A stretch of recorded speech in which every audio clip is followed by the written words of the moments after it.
Sir Isaac Newton's famous third law of motion states that for every action there is an equal and opposite reaction. What this means in physics is that any time two objects interact with each other, there are always two opposite forces at play.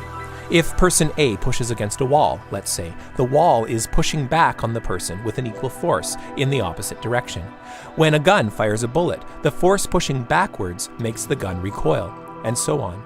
Newton's third law is sometimes called the action-reaction law, and it actually provides us with an unexpected image for one of the most central acts of the Christian life, the act of worship.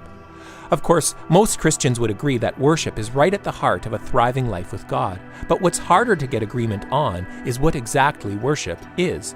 If you were to ask a dozen Christians to define it, you'd probably get a dozen different answers. Some would talk about singing songs to Jesus. Some would talk about taking part in the traditional ceremonies of the church, like communion and baptism. Others would talk about their quiet times of prayer at home.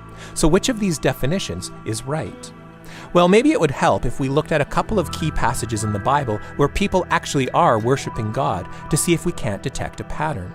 One of the central stories in the Bible, for instance, is about how God rescued the people of Israel when they were slaves in Egypt.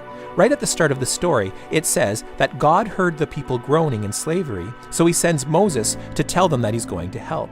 And it says that when the people heard that the Lord was going to help them, they bowed their heads and worshipped. God acted, and the people responded. Well, the same pattern is there in the New Testament. In the Gospel of Luke, it tells how Peter met Jesus for the first time. Peter's been fishing all night but caught nothing. Along comes Jesus, who tells Peter to cast his net into the deep water. And when he does, the catch of fish is so huge that they need another boat to help them bring it in. And then it says, when Peter sees it, he falls on his knees and says, "Go away from me, Lord, I am a sinful man." Or how about this one? After Jesus' resurrection, doubting Thomas is, well, doubting. The resurrected Jesus suddenly appears to him and tells him to put his fingers in his wounds. And it's when Thomas sees the nail holes of the cross, that's when he says, "My Lord and my God." This revelation and response pattern is pretty consistent in the Bible. Worship generally starts with God showing himself in some particular way, and when the people see God at work, they respond accordingly.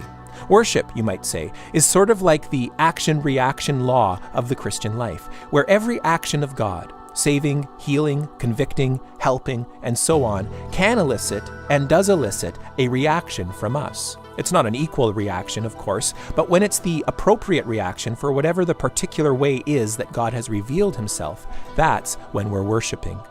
This revelation can happen in all sorts of ways. Hearing the story of Jesus and realizing how much God loves us. Reading something in the Bible that puts its finger on something that we're going through right now.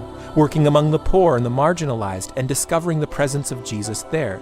And worship is our appropriate reactions to these particular actions of God, whatever they may be.